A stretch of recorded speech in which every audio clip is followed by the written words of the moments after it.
जो गरीब तबके के लोग थे, जो वंचित तबके के लोग थे, उनको हिस्सेदारी दिया हमने राजकाज में। देखिए ये बात वर्षों की लड़ाई है। एक तरफ संघ के लोग हैं जो पुरातनपंथी हैं, जो लोग इस देश की व्यवस्था को नवीनीकरण नहीं होना देना चाहते हैं, इस देश की व्यवस्था में सिर्फ विचारों को नहीं आने देना चाहते हैं, इस देश की व्यवस्था में गैर बराबरी को खत्म नहीं करने देना चाहते हैं। वो इस देश की व्यवस्था में शोषण, जुल्म, जाति और एक दूसरे पर अत्याचार और तमाम व्यवस्थाओं पर कब्जा करने की जो शालीन और सुल्तानवादी मानसिकता है, उसके प्रतीक है।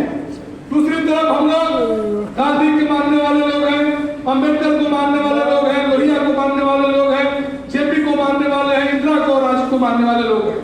और वर्तमान समय में सामाजिक न्याय का अगर सबसे बड़ा कोई नेता इस देश में है तो हमारे नेता राहुल गांधी है, जिसने देश के चाहे वो राजमिस्त्री हो, किसान हो, मजदूर हो, मोटरसाइकिल बनाने वाला हो, चाहे किसी वर्ग का आदमी हो, चाहे वो समाज के जो हमारा हिंदू समाज का जो सबसे क्रम है, सबसे निचला व्यक्ति जो होगा, उसके भी दुखों के साथ वो खड़े हैं। देखिए बात कांग्रेस की जब आती है तो कांग्रेस ने आधुनिक भारत की नींव रखी।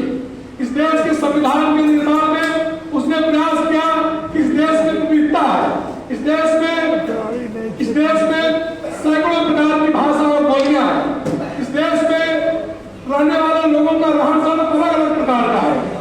कोई दस्तकार है, कोई मजदूर है, कोई किसान है, कोई धन्ना सेठ है, कोई गरीब है, कोई अमीर है, कोई दलित है, कोई पिछड़ा है, कोई वंचित है।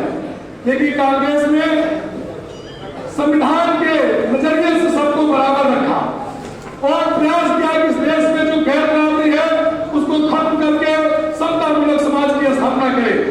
कांग्रेस पार्टी ने डॉक्टर भीमराव अम्बेडकर के सपने को, कांग्रेस पार्टी ने महात्मा बुद्ध के सपने को, कबीर को, तुलसी को, नानक को, सबको समाहित करते हुए इस देश के संविधान को जब बनाया और संविधान के प्रियम्बल में जब लिखा है कि हम भारत के लोग भारत को एक संपूर्ण प्रभुत्वशाली पंथनिरपेक्ष समाजवादी राज्य बनाएंगे। लेकिन आज जो भारतीय जनता पार्टी कांग्रेस को कोसते कोसते यहाँ पर बैठी है, वो लगातार समाज में विभाजन की रेखा को खींच रही है। वो चाहे अमीरी और गरीबी का हो, 5% लोगों के पास 95% चल संपत्ति आ गई है। इस देश में लगातार गरीबों की आय घट रही है और भारतीय जनता पार्टी सीधे ठोक के कहती है कि हम 80 करोड़ लोगों को राशन दे रहे हैं और हमारे राशन पे लोग जी रहे हैं। लेकिन उन लाभार्थी वर्ग के लोग इस चुनाव के पहले अध्यक्ष जी भारतीय जनता पार्टी के लोग जाते थे और कहते थे कि आप राशन लेते हो, हमको वोट दो। लोग वोट दिए एक चुनाव। लेकिन जब इस बार भारतीय जनता पार्टी के लोगों ने कहा कि हमने राशन दिया है, वोट दो, तो उसको भारतीय जनता पार्टी से आपने देखा होगा उत्तर प्रदेश में मुंह की खानी पड़ी और लोगों ने कहा कि राशन अपना रखे रहो, हम तुमको वोट नहीं देंगे। यह देन है राहुल गांधी के। राहुल गांधी ने इस विचार को पैदा किया आम आदमी के अंदर कि तुम्हारा सम्मान, तुम्हारा अधिकार और न्याय के प्रति तुम्हारी निष्ठा ही तुम्हारा सम्मान तुमको दिला सकता है समाज में और गैर बराबरी को खत्म कर सकता है। हम कांग्रेस के लोगों को राहुल गांधी के बताए हुए रास्ते में आगे बढ़ने की जरूरत है और उनके विचारों को जमीन तक ले जाने की जरूरत है।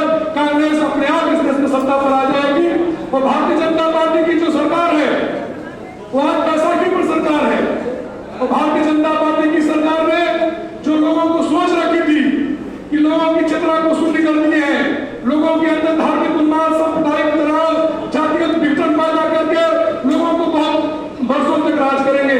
अभी तो अमित शाह बोल रहा था कि 50 साल तक भारतीय जनता पार्टी राज करेगी। अभी तो मोदी बोल रहा था इस देश से कांग्रेस को मुक्त कर दूंगा। लेकिन जनता ने जब उसको चोट किया तो संसद में आप देख रहे होंगे खिड़की पर जा रही है और लोकसभा स्पीकर से प्रधानमंत्री मोदी कहते हैं कि हमको संरक्षण दिया जाए। ये जनता की ताकत है, आपकी वोट की ताकत है। तो बात हम इसलिए कह रहे हैं कि हमें और संगठित होकर व्यापक रणनीति बनाकर आगे लड़ना है। अध्यक्ष जी हमारे नेता है प्रदेश के, आपसे हमारी उम्मीद है कि पिछड़े वर्ग के लोग, दलित वर्ग के लोग, वंचित वर्ग के लोग, हाशिए के लोग आपके साथ कंधा से कंधा मिलाकर बराबरी के एहसास के साथ इस लड़ाई में आपका साथ दें। इसलिए हमें भागीदारी सम्मेलन बुलाए और कभी भी आप जब बुलाएंगे तो आप पाएंगे कि अग्र पंक्ति में हम लोग पाएंगे, हम लोग लड़ते हुए दिखाई देंगे। लेकिन आपसे हमारे संगठन के तमाम लोगों ने बात किया कि कई जगहों पर ओबीसी के जिलाध्यक्षों को मंच पे जगह नहीं मिलती है, कई जगह ओबीसी पिछड़े और दलित तबके के लोगों को वो सम्मान नहीं मिलता है जिसके वो हकदार है। तो मैं इससे, क्योंकि आप हमारे संरक्षक हैं उत्तर प्रदेश कांग्रेस कमेटी के, और आप उम्मीद करते हैं कि आप इस व्यवस्था को खत्म करा के इन लोगों को पर्याप्त भागीदारी और इनको पर्याप्त सम्मान दिलाने का काम करेंगे। ये उम्मीद इसलिए भी करता हूँ कि आपके अंदर वो ताकत है, आप चाहेंगे तो आप इस लड़ाई को आगे बढ़ा सकते हैं और राहुल गांधी जी का जो सपना है उसको साकार कर सकते हैं और इस देश में सामाजिक न्याय पसंद, लोकतंत्र की रक्षा करने वाले और इस देश में समता मूलक समाज की स्थापना में आपका योगदान होगा। मैं जानता हूँ कि राजनीति में कई तरह की व्यवस्थाएं होती है, कई तरह की चुनौतियां होती है, कई तरह के दबाव से लोग काम करते हैं, लेकिन एक बात मैं हमेशा कहना चाहता हूँ, इस देश में सामाजिक न्याय की लड़ाई सिर्फ दलितों पिछड़ों ने नहीं लड़ी है।